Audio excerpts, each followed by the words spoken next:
Mabuhay! Good day to all! I am your tutor Madge. Welcome to ETUlay, a free online tutorial, an initiative of the Department of Education, Information and Communications Technology Service, Educational Technology Unit, ICTS EdTech. This program is aimed at helping and assisting learners from kindergarten, senior high school, ALS, Alive, and SPED learners. Aside from answering the modules, the ETUlay is offering programs which you will surely look forward to. Together with our parents and teachers, the ETUlay will bridge the gap where difficulty and ease meet in learning new knowledge and skills. So, let us prepare our modules, pen and paper. Ready your mind to see and hear worthwhile and interesting lessons. Let us now study and learn, together with our volunteer online tutors. Tara na!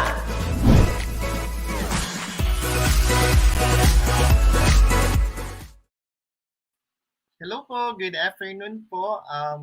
Muli, I am Tutor Gilbert po na makakasama niyo po for this afternoon sa Alternative Learning Strand LS5 po. Alternative Learning System, Learning Strand number 5 po. So, Understanding Self and Society po. So, good afternoon po sa inyong lahat. So, before anything else, I would like to greet my dynamic and competent SDS, Dr. Joel Tito Recampo. Our equally competent ESDS, Mr. Juan C. Obiana, at ang aming nanay po at ang aming ina sa aming paaralan sa Las Piñas East National High School, Dr. Raquel M. Ostero. So magandang hapon po at magandang hapon din po sa mga kasama ko for this afternoon po. So again, I am Tutor Gilbert po, ang inyong makakasama po for ALS LS5 for this Thursday po. So kasama ko po si Tutor Aya or si Tutor Maria for another exciting ALS po. So good afternoon po, Sir Mark Lontok, ang aming magaling na math teacher sa Las Piñas City National Senior High School, Manuyo 2 campus. So good afternoon po. So we will skip this. So for this afternoon, pag-uusapan natin ang tungkol sa mga kabataan. So ano nga ba ang nasasabi o nasusulat when we speak about kabataan? So or yung mga bata. So let's have a quick check on our understanding about this. And so when we do speak of children, sabi children do not contribute anything to society. So tingin ba natin yung mga kabataan ba ngayon walang maidudulot na contribution or walang maiaambag kumbaga kung pag napag-uusapan yung anong ambag mo sa society? So, the answer is, of course, meron. So, children can contribute something to our society kahit na sila ay bata pa. So, remember that Dr. Jose Rizal, ang sinasabi niya ay ang kabataan ang pag-asa ng ating bayan. So, still, kahit na mga bata ito, may malaki silang dulot sa ating lipunan. So, children have no rights? The answer is, of course, merong mga karapatan ang mga kabataan. So, number 3, the kind of environment where the child grows up has an effect on his or her development. Meron bang epekto yung environment na kinalakihan niya doon sa kung paano siya kumilos? So, the answer is yes, meron. So, malaki ang influence ng environment na kanyang kinalakihan. So, good afternoon, Ma'am Rina Failana. So, good afternoon po. So, number 4, a child has no worth to the nation until he or she becomes an adult. The answer is, meron siyang worth na kahit na hindi pa siya matanda ay may silbi at may saysay ang mga kabataan. And number 5, other social institutions such as school, church, and community should prepare the child for adult responsibilities. The answer is yes. So, of course, the social institution somewhat mold yung children of today doon sa kind of responsibilities as well as an outlook kung ano siya paglaki and even kung ano siya paglabas ng kanilang tahanan. So for this afternoon, bakit patungkol lahat sa bata? Because we will speak about children's rights. Ano yung ito ay tumutugon sa mga karapatang taglay-taglay ng mga kabataan. So ano nga ba yung mga karapatang taglay ng mga kabataan? Good afternoon po from TVNHS, Technical Vocational National High School. Hindi ko po alam kung ano po yung VNHS. So good afternoon po, Ma'am Charlene Deriquito. So, ayun po. So, yun po yung pag-uusapan natin for this um, afternoon. So, our learning objectives, one, explain the different rights of the children. Number two, discuss the responsibilities of children. And number three, explain the roles of different social institutions in the development of the child. So, medyo bibilisan lang natin ng konti. So, ayun. So, according to the United Nations Convention of the Rights of the Children or UN, CRC, ano yung sinasabi? Pag sinabi nating bata or child, it refers to child means every human being below the age of 18 years. So, ibig sabihin, kung below 18 years of age ka pa, anong meron? Bata ka pa. So, unless under the law applicable to the child, majority is attained earlier. So, unless it is prescribed in a particular um, country, so based on their constitution, that the age of the majority is lower than 18. So, basically, kung walang nakaset na ganon, ano yung sinusunod natin based on the United Nations Convention of the rights of the children or of the on the rights of the children, 18 years of age. Kung ikaw ay below 18 years of age, then therefore you will be considered as a child. So yan, Talon Village National High School po. Ayan. So thank you, Ma'am Charlene Deriquito. So good afternoon po, Ma'am Angelica Angeles. So this is how do we define child. So key aspects in the UN are United Nations United Nations Convention on the Rights of the Children. Ano yung mga key aspects? One, ang mga bata ay may karapatan. So ito, pinapangalagaan nito ang karapatan nito in the participation by children in decisions affecting them. So ang mga kabataan ay may karapatang makialam at makiugnay dun sa mga desisyon na may kinalaman sila. Second is the protection of children against discrimination.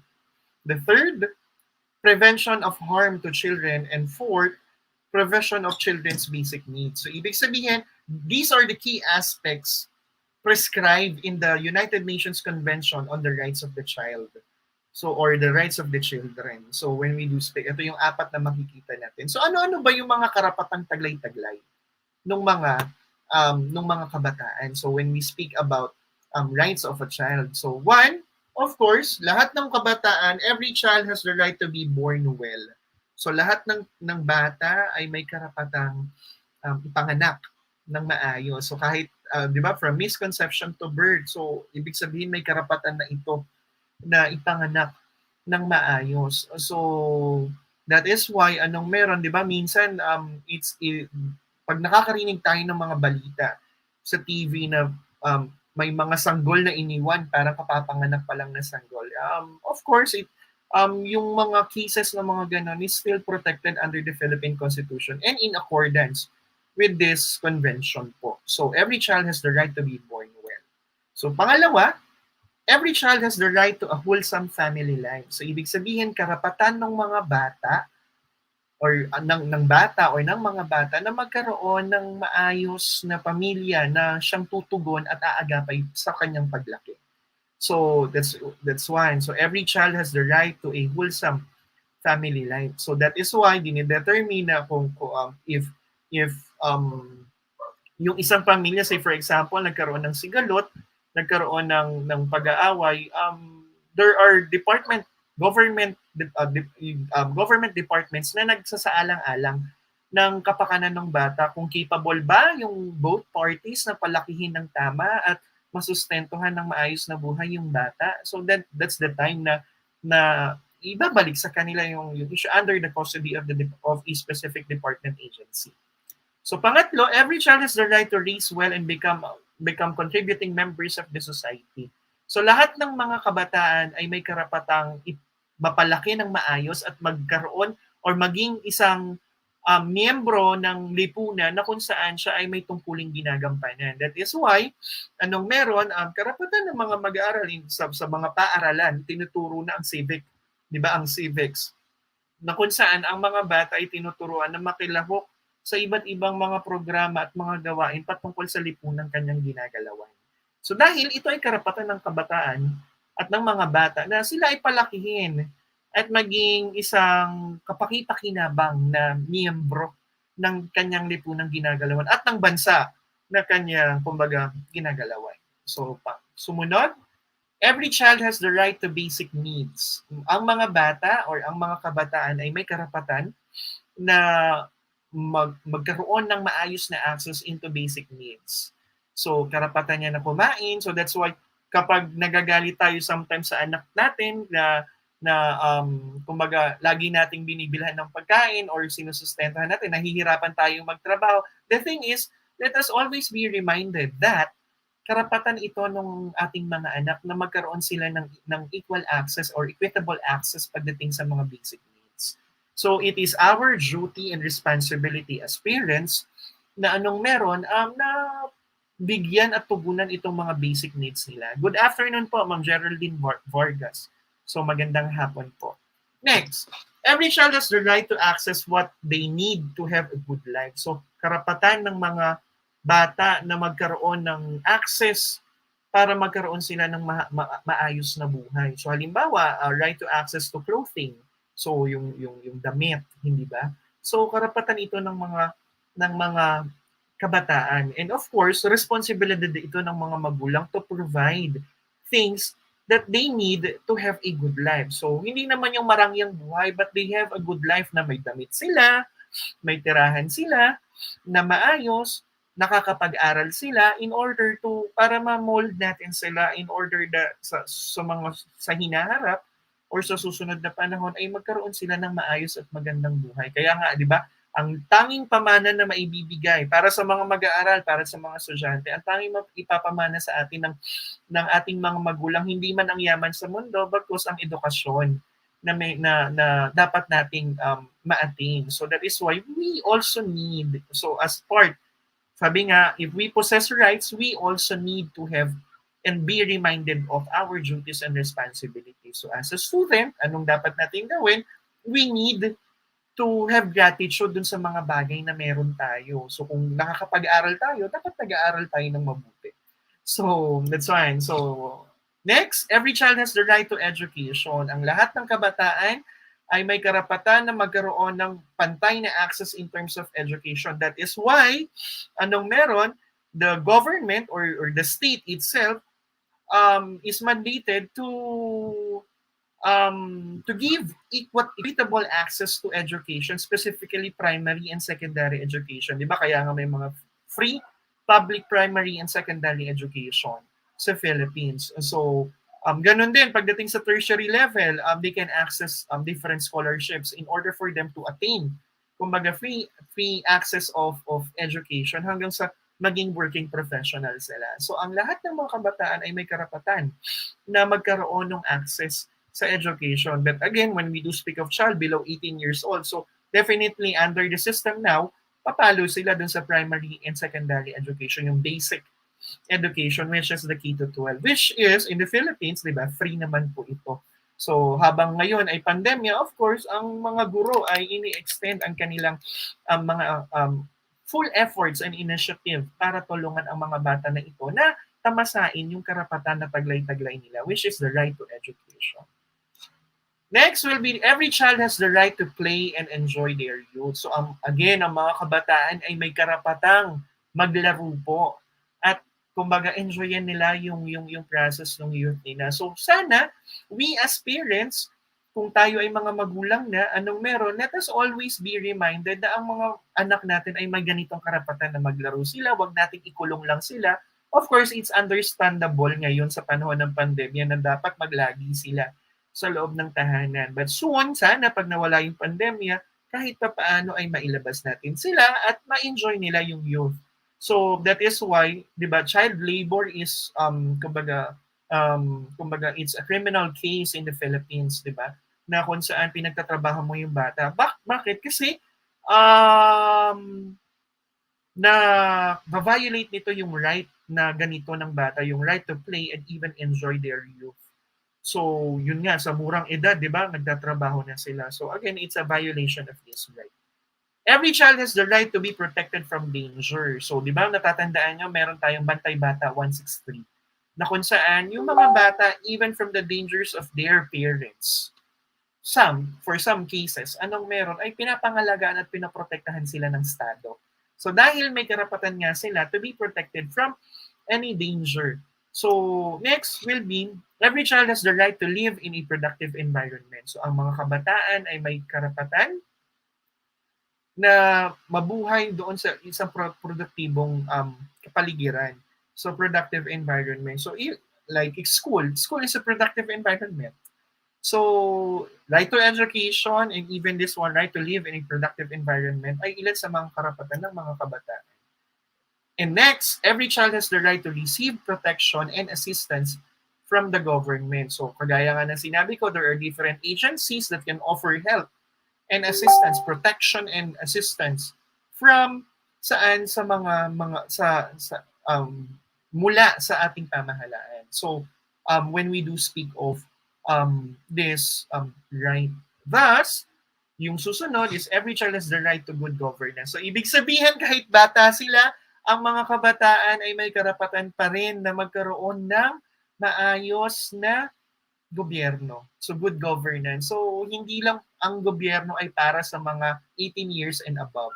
Ang ating pamahalaan ng ating gobyerno ay para rin sa mga kabataang katulad nila. So of course, most of the policies na makikreate ng good government or nagkakaroon ng good governance ay maapektuhan din ang mga kabataan. So, and last one will be every child has the right to freedom and peace. So, ang mga kabataan ay may karapatan din po na magtamasa ng kalayaan at of course, kapayapaan. Huwag natin masyadong ini-stress. So, halimbawa, yung mga anak natin o yung mga estudyante, anong meron? Medyo stress na sila about modules, working modules, worksheets, and even different academic tasks. Di ba? The DepEd mandated already na anong meron? Sana magkaroon ng academic ease.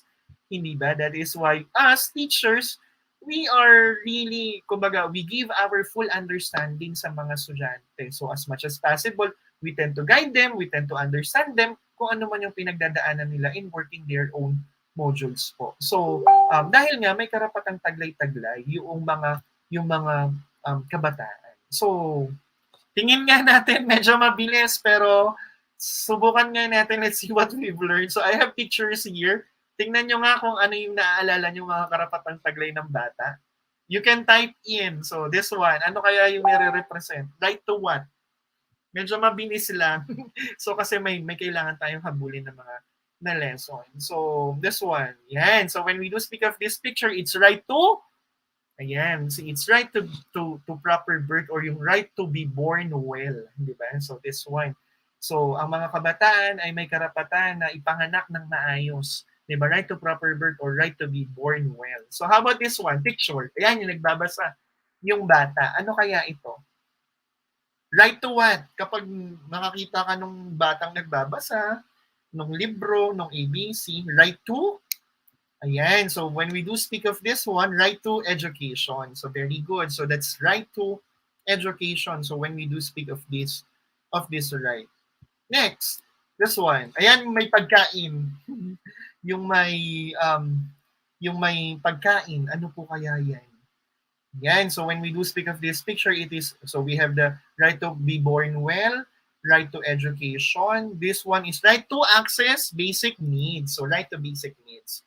So this one, this picture is right to basic needs. And last one, ayan, medyo nagbe-baseball siya. Ayan, thank you po, Ma'am Charlene.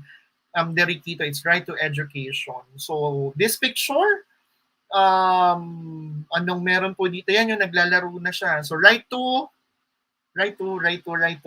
play. So, very good po. So, ito po, right to play po. Yan, right to food, sabi ni Ma'am Charlene kanina dun sa unang picture. Very good po. So, this one is right to play. So, our next lesson, medyo bilisan lang natin ng konti. Our next lesson, sabi nga ni Spiderman, si Voltaire talaga ang nagsabi nito, isang philosopher na with great power comes with great responsibility. So kung may karapatang taglay-taglay ang mga bata, meron din itong mga responsibilidad. So may mga responsibilidad itong nakaatang sa kanila at dapat nilang gawin. So ano-ano nga ba yung mga responsibilidad ng mga bata? Of course, that's one. Yan. Thank you po, Ma'am Geraldine Vargas, right to play. So, yung kanina. So respect his or her elders, customs, traditions, laws of his or her country. So bilang mga bata, so responsibilidad natin gumalang sa mas nakakatanda sa atin. It is embedded in our Philippine culture. Nare-respetuhin natin yung nakakatanda sa atin. We say po and opo, magmamano tayo. We do not speak when elders are speaking, and we abide with the customs and traditions of and our laws ng ating bansa. So we need to become good abiding citizen po. So when we do speak of this. Second, to participate actively in civic affairs. So kahit bata tayo, nakikilahok tayo. So nakikilahok tayo sa iba't ibang mga gawaing pansibiko. So when we do speak of this one. So next, help in promoting cooperation among nations for world peace and prosperity. So kahit bata tayo, we can help we can initiate or promote cooperation among nations for world peace and prosperity. So halimbawa, an example nito, si Greta Thunberg, na kung saan isa itong grade schooler na nagsusulong ng sustainable development. And of course, Uniting Nations na protektahan yung ating environment. So, isa siyang grade schooler, grade 6 student. Of course, lumaki na siya ngayon. So, number 4, develop his or her potential for service by the nation by getting an education. So of course, we need to be of great service to our nation. So soon, paglaki natin, di ba? So habang bata tayo, we need to develop our full potential. So that's why kung ano man yung opportunities at karapatan na ibinagkakaloob ng Estado sa atin, anong meron, we need to fully maximize it. And paglaki natin, anong meron, we need to be of great service when we do speak of this one.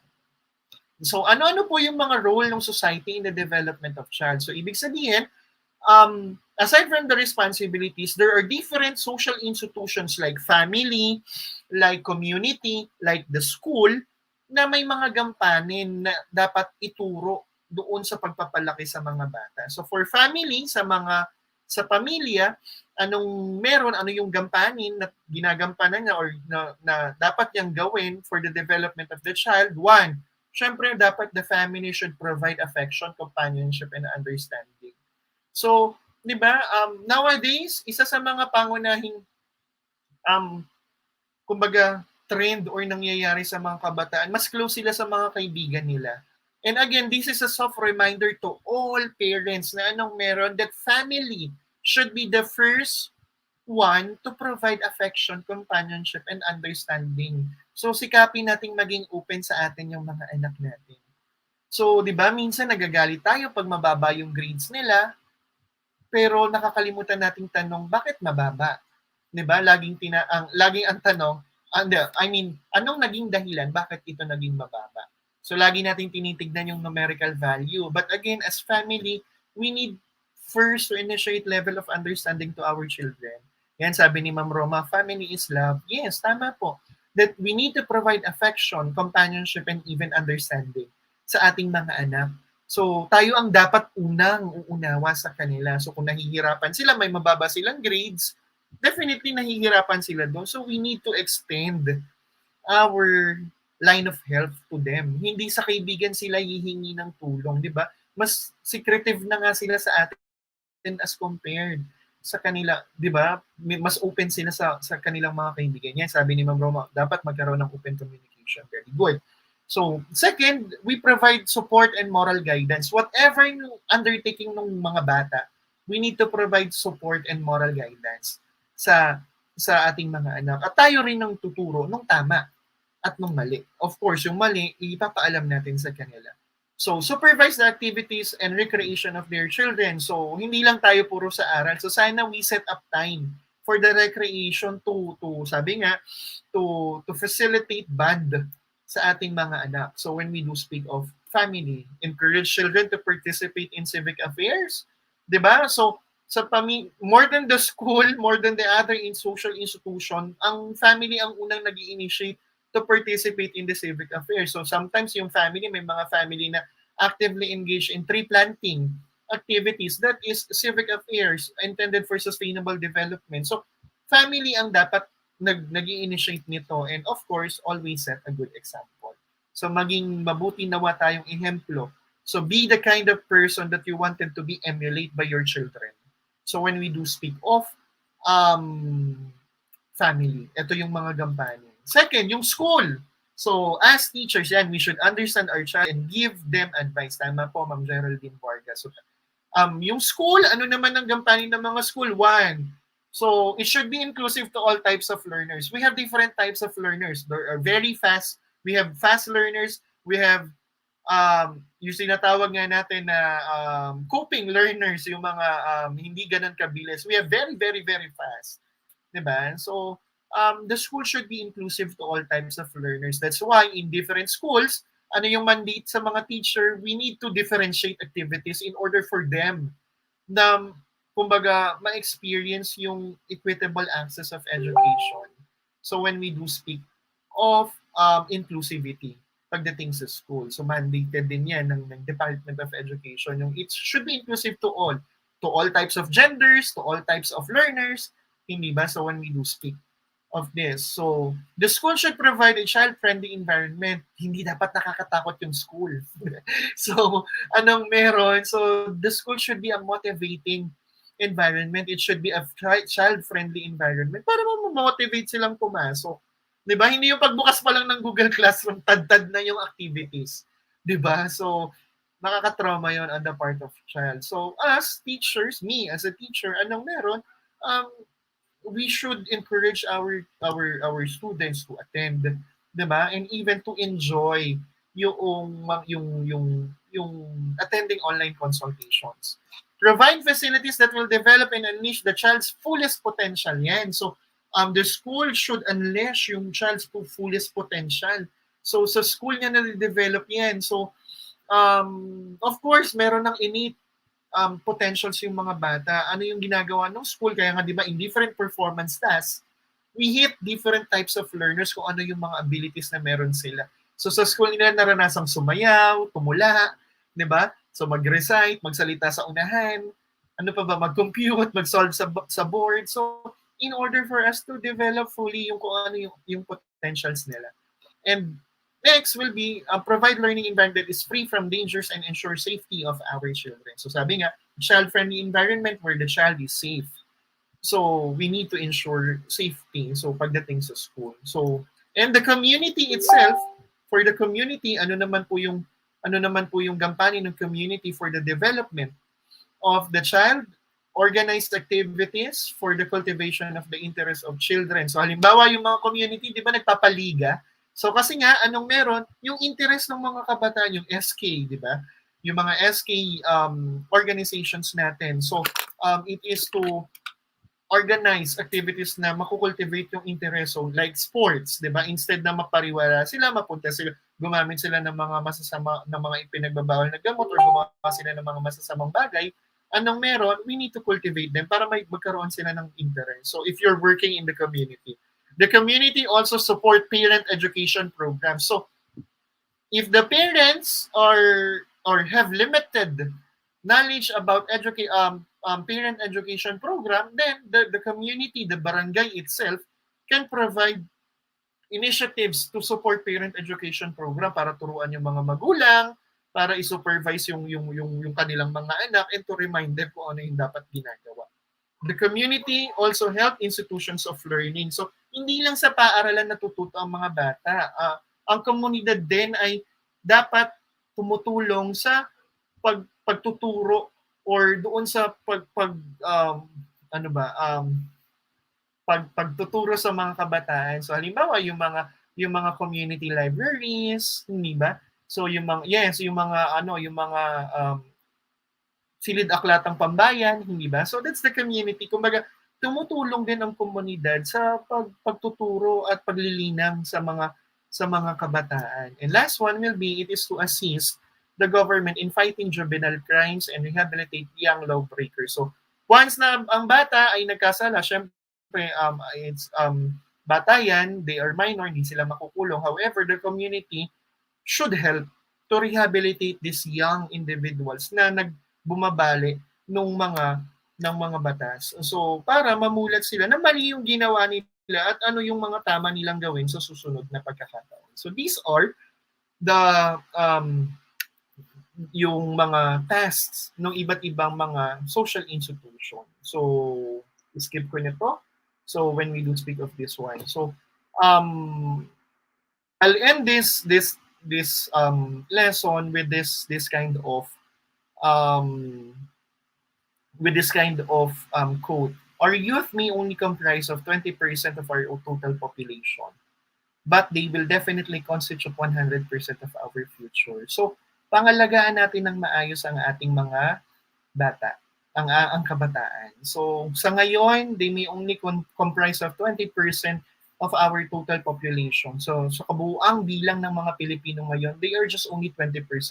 But definitely, they will be the 100%. They will constitute 100% of our future. So, linangin natin ng mabuti, suportahan natin, at kumbaga, i-unleash natin yung fullest potential ng mga kabataan natin.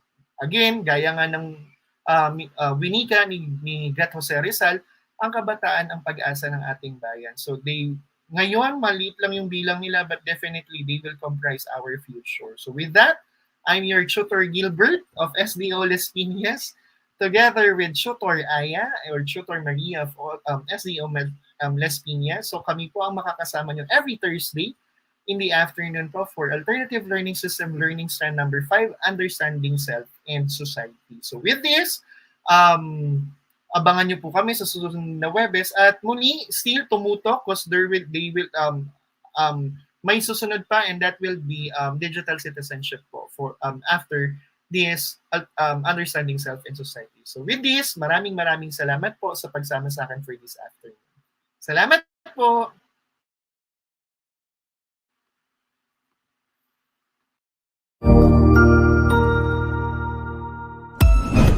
Ang husay naman! Natapos mo ang iyong tutorial session kasama ang iyong mahusay na ETUlay tutor. May bago ka bang natutuhan? I-share na yan gamit ang hashtag #ETUlayLevelUp. Huwag aalis ha, dahil may susunod pang programa na pwede mo ring panoorin at salihan. Dahil naghihintay na ang iyong mga tutors. Happy learning dito sa ETUlay!